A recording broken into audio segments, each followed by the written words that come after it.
సమస్య సమస్య నిత్య సమస్యలతో సతమతమవుతున్నారా? మీ ప్రతి సమస్యకు 100% పరిష్కారం కోసం సంప్రదించండి శ్రీ లక్ష్మీ నరసింహస్వామి జ్యోతిష్యాలయం, సికింద్రాబాద్. సెల్ 8855522279.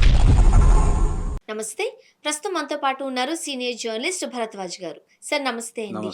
ఎట్టకేలకు జోసెఫ్ విజయ్ గారు ప్రమాణ స్వీకారం చేశారు. ఏం జరుగుతుందా, ఏం జరగబోతుందా అని మనం ప్రతిరోజు డిస్కస్ చేస్తూనే ఉన్నాం. అయితే ఈరోజు మనం చూస్తుంటే తమిళనాడు రాజకీయాలలో ఈ ట్విస్టుల మీద ట్విస్ట్లే మళ్ళీ కూడా.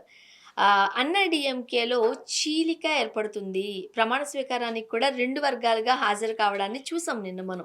ప్రత్యక్షంగానే చూసేసరికి అసలు ఏం జరగబోతోంది అనేది క్వశ్చన్ మార్క్. ఏమై ఉంటుందంటారు? అంటే తమిళ రాజకీయాలలో ఒక క్రూషియల్ చేంజెస్ అయితే వచ్చే అవకాశం ఉంది స్పష్టంగా.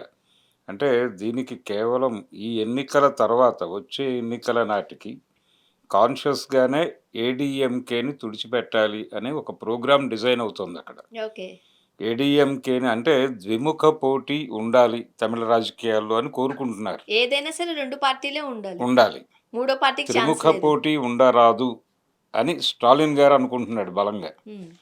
ఈ త్రిముఖ పోటీని అవాయిడ్ చేయటం కోసం ఏడీఎంకేని తుడిచిపెట్టేసి, అంటే ఇప్పుడు అందులో నుంచి ఒక గ్రూపు కాన్షియస్గా విజయ్ వైపు వెళ్ళే అవకాశం కనిపిస్తోంది. ఒక 10 నుంచి 15 మంది వెళ్ళిపోయే అవకాశాలు చాలా ఎక్కువగా కనిపిస్తున్నాయి. కొంతమంది న్యూట్రల్గా విజయ్కి సపోర్ట్ చేయాలని కూడా అనుకుంటున్నారు అనేది వినిపిస్తున్న మాట. న్యూట్రల్గా అంటే రేపు పొద్దున ఆయన బలపరీక్ష జరిగే రోజు వీళ్ళు సభకి గైర్హాజరవుతారు. ఫ్లోర్లో ఉన్న మెంబర్స్లో మెజారిటీని మాత్రమే చూస్తారు కాబట్టి కొంతమంది వాంటెడ్గానే గైర్హాజరవుతారు, వెళ్ళరు. అలా వెళ్లకుండా ఉండటానికి కూడా కొంతమంది ప్రిపేర్ అయ్యారు అనేది వినిపిస్తున్న మాట. అయితే వచ్చే ఎన్నికలకి ఏడీఎంకేని తుడిచిపెట్టడం ద్వారా స్టాలిన్ గారి వ్యూహం ఏంటంటే, తన కుమారుడు ఉన్నాడు ఉదయనిధి స్టాలిన్ని ఎమర్జ్ చేయాలి అనేది ఆయన ప్రోగ్రాం. ఉదయనిధి స్టాలిన్ని ఎమర్జ్ చేయాలి అంటే తమిళ రాజకీయాల్లో ఒక పద్ధతి నడుస్తోంది ఇప్పటిదాకా. డిఎంకే తర్వాత ఏడీఎంకే, ఆ తర్వాత మళ్ళీ డిఎంకే, ఈ పద్ధతిలో ఒక టైం వాళ్ళకి ఒక టైం వీళ్ళకి. ఈ ద్విముఖ పోటీల్లో ఉండేటువంటి అడ్వాంటేజ్ అది. ఆ అడ్వాంటేజ్లోకి వచ్చే ఎన్నికలలో తన కుమారుడిని నాయకుడిగా నియమించి అతన్ని ముఖ్యమంత్రిని చేసేస్తే ఈ రొటేషన్లోకి వెళ్ళిపోతాడు తను. ఉదయనిధి ఈ రొటేషన్లోకి వెళ్ళిపోయి ఒక టర్మ్ ఉదయనిధి, 2వ టర్మ్ విజయ్, ఇలా సెట్ చేసేస్తే తండ్రిగా తన బాధ్యత తీరుతుంది అని స్టాలిన్ అనుకుంటున్నట్టుగా నేను అనుకుంటున్నాను. నాకు కనిపిస్తోంది అలాగ సీన్. కాబట్టి ఆ ఉద్దేశంతో ఆయన ఏం చేస్తున్నాడంటే, ఆయన ఏం చేశాడు వాంటెడ్గా, కాంగ్రెస్ పార్టీ విజయ్కి సింగిల్ లార్జెస్ట్ పార్టీగా రాగానే ఇమ్మీడియట్గా కాంగ్రెస్ పార్టీ మద్దతు తెలియజేసింది. మేము మీతో ట్రావెల్ అవుతాము అని చెప్పిన వెంటనే కనిమొళితో ఈయన లోక్సభ స్పీకర్కి లెటర్ రాయించాడు. ఆవిడ రాసినటువంటి ఉత్తరంలో మేము భవిష్యత్తులో కాంగ్రెస్తో కలవదలుచుకోవడం లేదు అని చెప్పేసి మాకు వేరుగా సీట్లు ఏర్పాటు చేయండి అని కూడా కోరారు. ఈ లేఖ రాయటం ఎందుకంత హడావిడిగా జరగాలి? ఈయన రాహుల్ గాంధీని కాంటాక్ట్ చేసి ఏమిటి ఇలా ఆవేశపడ్డారు అని అడిగి ఉండొచ్చు కదా. రాహుల్ గాంధీ కూడా ఈ నిర్ణయం తీసుకోవడానికి ముందు స్టాలిన్తో మాట్లాడి, ఎందుకు మనము అందరం కలిసి ఉమ్మడి శత్రువుకి వ్యతిరేకంగా పోరాడతాం అనేటువంటి నినాదంతో ఎందుకు విజయ్కి సపోర్ట్ చేయకూడదు అని అడిగి ఉండొచ్చు కదా. ఎందుకు అడగలేదు? జరిగినా బాగుండేది. అదే అంటే ఇక్కడ డిఎంకే వెనకాల 20 మంది ఎంపీలు ఉన్నారు. వాళ్ళు రేపు పొద్దున్న దేనికైనా ఉపయోగపడతారు. కాబట్టి ఎందుకు దాన్ని వదిలేసుకునేటువంటి నిర్ణయం తీసుకున్నాడు రాహుల్ గాంధీ? నిన్న మనం చూసాం కూడా, మొత్తం స్టేజ్ మీద అంతా కూడా రాహుల్ గాంధీ గారు హడావిడే కనిపించింది. అంటే ఏమి ఆశించాడు, ఆయనకి ఏమి తెలిసి దూరం జరుగుతున్నాడు అనేది ఒక డౌట్. ఆయన ఎప్పుడైతే మేము విజయ్కి మద్దతు అన్నారో ఇమ్మీడియట్గా ఈ ఉత్తరం రాయటం ఏమిటి అనేది ఒక గొడవ. తర్వాత తన మిగిలిన మిత్రపక్షాలను ఏమైనా ఆయన ఉంచుకున్నాడా తన కస్టడీలో? లేదు. వాళ్ళందరినీ మీరు వెళ్ళిపోయి విజయ్తో కలవండి అని చెప్పాడు. చెప్పడం ద్వారా ఆయన పొలిటికల్గా ఫ్రీ అయిపోయాడు. ఇప్పుడు డిఎంకే మీద ఏ బరువు లేదు, ఏ బాధ్యత లేదు, ఫ్రీ అయిపోయింది. సో పాత స్నేహితులకి రామ్ రామ్ చెప్పేశాడు ఆయన, కొత్త స్నేహితులకి వెల్కమ్ చెప్తున్నాడు. 6 నెలల పాటు మేము విజయ్ ప్రభుత్వాన్ని కూడా విమర్శించమని చెప్పాడు. 6 నెలల తర్వాత సమీక్షిస్తామన్నాడు. సో ఈ 6 నెలలు ఏం చేయబోతున్నాడు ఆయన అంటే, చాలా కాన్షియస్గా తన పార్టీని ఎక్కడెక్కడ లోపాలు జరిగాయి, మొన్న ఎన్నికల్లో ఎక్కడ లోపాలు జరిగాయి అనేది కరెక్షన్ మెకానిజంలోకి పెడతాడు. ఈ కరెక్షన్ మెకానిజం తాలూకా అలాగే రివ్యూస్ చేసి ప్రతి నియోజకవర్గంలో ఎక్కడ మనం దెబ్బతిన్నాం, ఎక్కడ ఎలక్షనీరింగ్లో ఫెయిల్ అయ్యాం, అలాగే భవిష్యత్తులో రాబోయేటువంటి అక్కడ కాన్షియస్గా ఓట్ల ఏరివేత కార్యక్రమం ఏదైనా జరుగుతోందా, జరుగుతుంటే దాని నుంచి ఎలా ప్రొటెక్ట్ చేసుకోవాలి, మన ఓట్లని ఎలా కన్సాలిడేట్ చేసుకోవాలి, ఈ కరెక్షన్ మెకానిజం మీద కాన్సన్ట్రేట్ చేస్తాడు ఈ 6 నెలలు. చేసిన తర్వాత అప్పుడు ప్రభుత్వం గురించి మాట్లాడటం మొదలు పెడతాడు. ఇప్పుడు ఈరోజు విజయ్ కలుస్తున్నాడు ఆయన, కలిసి మధ్యాహ్నం 2:30కి స్టాలిన్ గారితో భేటీ, భేటీ ఈ ఉంది, భేటీలో కార్డియల్గా మాట్లాడుకుంటారు, మర్యాదపూర్వకం, మర్యాదపూర్వకంగానని. అంతకుమించి ఏమీ మాట్లాడ్డా ఆయన.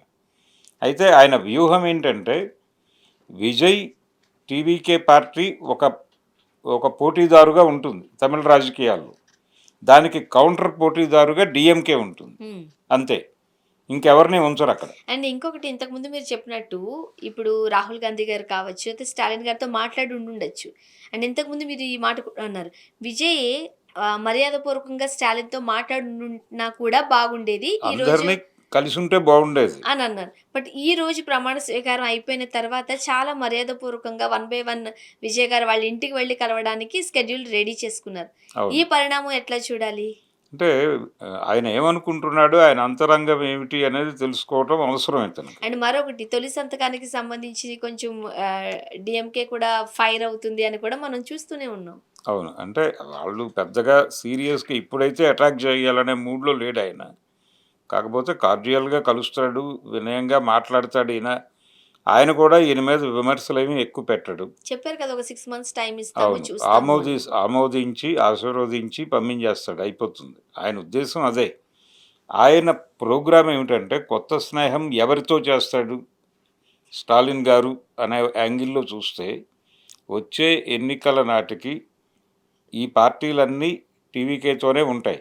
ఏది సిపిఐ, సిపిఎం, దాంతోపాటు విసికే పార్టీ, ఈ ఐయుఎంఎల్, వీళ్ళందరూ సాలిడ్గా విజయ్తోనే ఉంటారు. ఆయన ఎన్నికలకి ముందు అవసరమైతే ఎన్డీఏ వైపు వెళ్ళొచ్చు. ఎన్డీఏతో స్నేహం ఆయనకి కొత్త ఏం కాదు. 99 నుంచి 2004 వరకు ఎన్డీఏతో నడిచిన అనుభవం ఉంది వీళ్ళకి. కాబట్టి రాజకీయాల్లో దేనికైనా ఛాన్స్ ఉంది. అంటే డిఎంకే సనాతన ధర్మంతో జట్టు కట్టే ఛాన్స్ ఉంది. వాళ్ళు కూడా నిజానికి సనాతన ధర్మం అదేదో కమిటెడ్ ప్రోగ్రామ్గా బీజేపీ లేదు. వాళ్ళు ప్రతి ఎన్నికలోనూ కొత్త ఫేసుల కోసం వెతుకుతున్నారు. ఈ కొత్త ఫేసుల కోసం వెతికేటువంటి క్రమం తమిళనాడులో వాళ్ళు ఈసారి, అంటే ఏడీఎంకే వాళ్ళకు ఉపయోగపడటం కంటే కూడా నష్టదాయకంగా మారింది.